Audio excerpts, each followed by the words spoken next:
बहुत समय पहले एक खुशहाल गांव रहा करता था।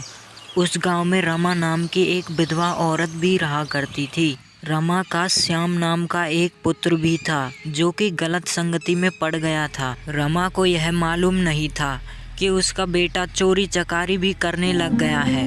उसी गांव में कबीर साहिब जी भी सत्संग करने के लिए आए हुए थे।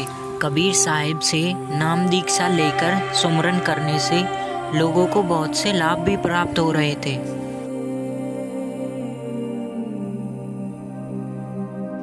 गांव के सभी लोगों ने गुरुदेव के भोजन भंडारे के लिए अपने अपने दिन बांट रखे थे। सभी भगत लोग अपने गुरुदेव के लिए घर से प्रेम पूर्वक भोजन बना के लाते थे।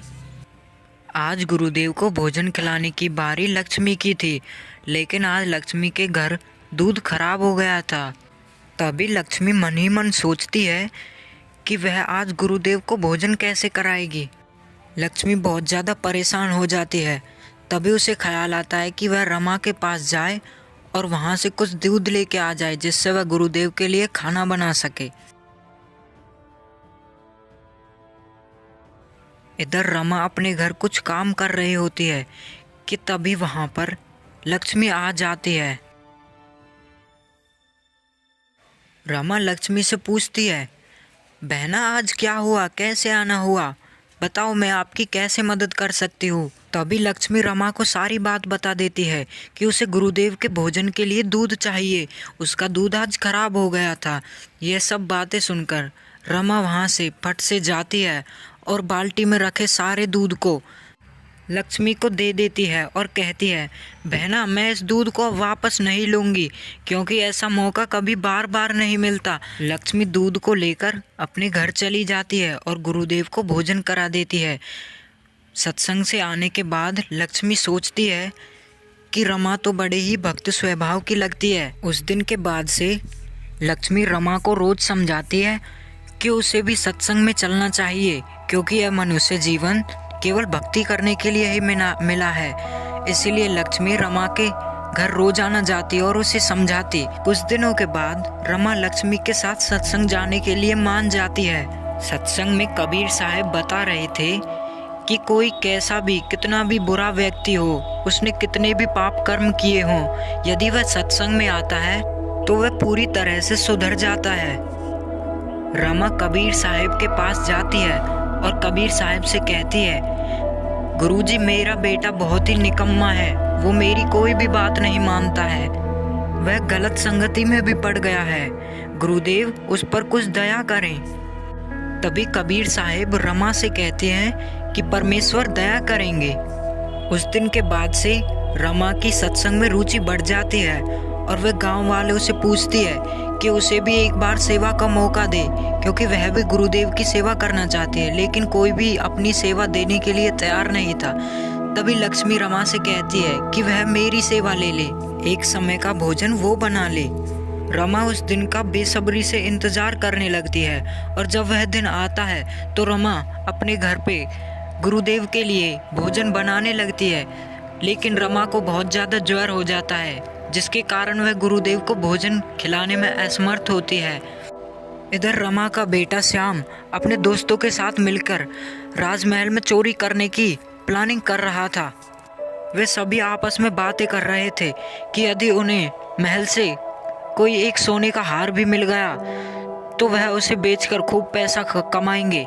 वो सभी शाम को इसी जगह मिलने की प्लानिंग करते हैं। श्याम घर आ जाता है। उसकी माता उससे कहती है, बेटा आज मैं ज्वर से पीड़ित हूँ, मैं गुरुदेव के लिए खाना नहीं ले जा पाऊंगी, क्या तुम ले जा सकते हो? श्याम अपनी माता को मना कर देता है क्योंकि आज उसे चोरी करने के लिए जाना था। रमा कहती है, बेटा मैं तुझे आज ही तो काम के लिए बोल रही हूँ, आज मेरा गुरुदेव को भोजन कराने का दिन है। श्याम सोचता है कि अभी तो दिन सा ही है, जल्दी से भोजन करा के आ जाता हूँ। श्याम जंगल के रास्ते से होते हुए कबीर साहिब जी की कुटिया की तरफ निकल पड़ता है। वह कबीर साहिब की कुटिया के वहां पहुंचकर सभी भक्तों से पूछता है कि कबीर साहिब कहाँ गए हैं, मुझे गुरुदेव को भोजन कराना है। कुछ समय पश्चात कबीर साहिब वहां पर आ जाते हैं और भोजन करने लगते हैं। कबीर साहब भोजन करते करते कहते हैं, बेटा श्याम भक्ति किया कर, ये मनुष्य जन्म भक्ति करने के लिए ही मिला है। ये सब बातें सुनकर श्याम कबीर साहब से कहता है, मुझे आपके ज्ञान की ज़रूरत नहीं है गुरुदेव, जल्दी से भोजन कर लो, मुझे कहीं जाना भी है, मेरा समय बर्बाद मत करो। सभी भगत सोचते हैं कि रमा का बेटा तो सच में बहुत नालायक है। श्याम खाली बर्तनों को लेकर वहाँ से घर की तरफ जल्दी से निकल पड़ता है। रास्ते में उसके पैर में एक कांटा लग जाता है और वह गिर पड़ता है। वह उस कांटे को निकालने की कोशिश करता है लेकिन वह असमर्थ होता है। कुछ समय पश्चात वह लंगड़ाते हुए अपने घर की तरफ निकलने लगता है। वह अपने घर पहुंच के सभी बर्तनों को धरती में फेंक देता है और अपनी माता से कहता है कि वह आज ही गुरुदेव के पास गया और आज ही उसे कांटा लग गया। वह कहता है कि आज के बाद वह न तो खुद जाएगा और न ही अपनी माता को वहां जाने देगा। उसकी माता रमा सोचती है कि इसे आज ही कांटा लगना था। वह उसके कांटे को निकाल देती है और उसे पट्टी कर देती है।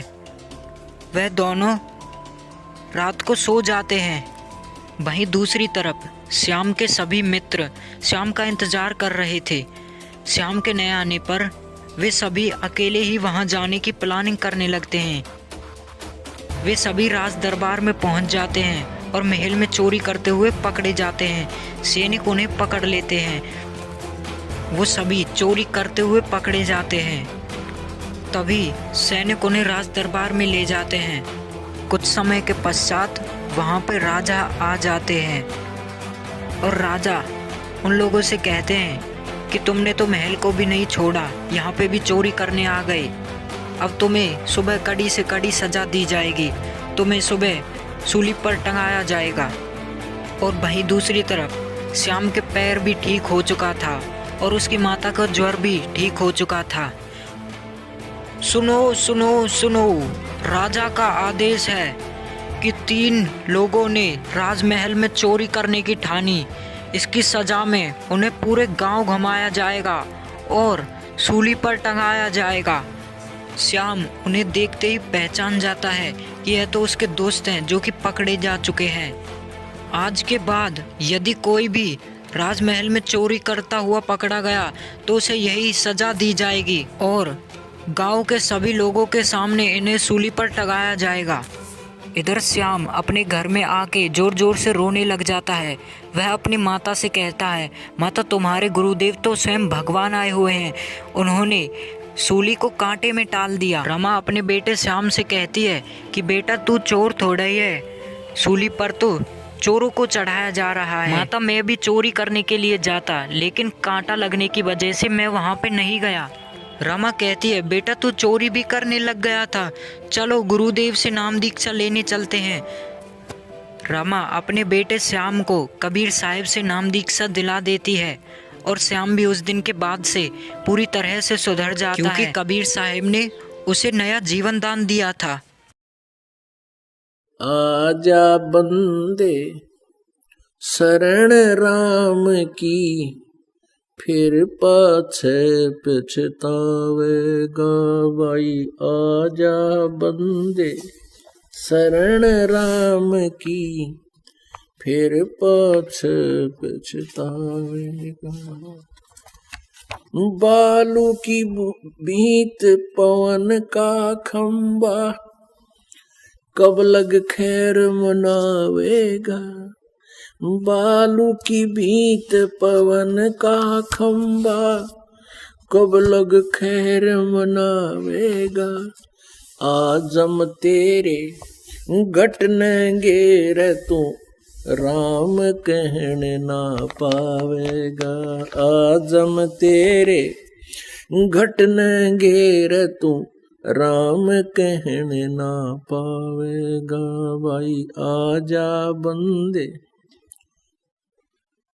शरण राम की, फिर पछ पछतावेगा। काल बलि तेरे सिर पर बैठा, ये बोझा पकड़ ले जावेगा। काल बलि तेरे सिर पर बैठा, बोझा पकड़ ले जावेगा। मात पिता तेरा कुटुम कबीला सारा ये खड़ा लखावेगा। भाई मात पिता तेरा कुटुम कबीला सारा ये खड़ा लखावेगा। भाई आजा बंदे शरण राम की फिर पाछे पछतावेगा। धर्मराज तेरा लेखा लेगा वहां क्या बात बनावेगा। धर्मराज तेरा लेखा लेगा वहां क्या बात बनावेगा। लाल खंभ से बंधा जागा बिन सतगुरु कौन छुटावेगा। लाल खंभ से बंधा जागा बिन सतगुरु कौन छुटावेगा। भाई आजा बंदे शरण राम की फिर पाछे पछतावेगा। भाई आजा बंदे शरण राम की फिर पाछे पछतावेगा। दिया लिया तेरे संग चलेगा या धरा ढक्या रह जावेगा। दिया लिया तेरे संग चलेगा धरा ढक्या रह जावेगा। कहे कबीर सुनो भाई साधो करनी के फल पावेगा। हाँ कहे कबीर सुनो भाई साधो करनी के फल पावेगा। भाई आजा बंदे शरण राम की फिर पाछे पछतावेगा। भाई आजा बंदे शरण राम की फिर पाछे पछतावेगा।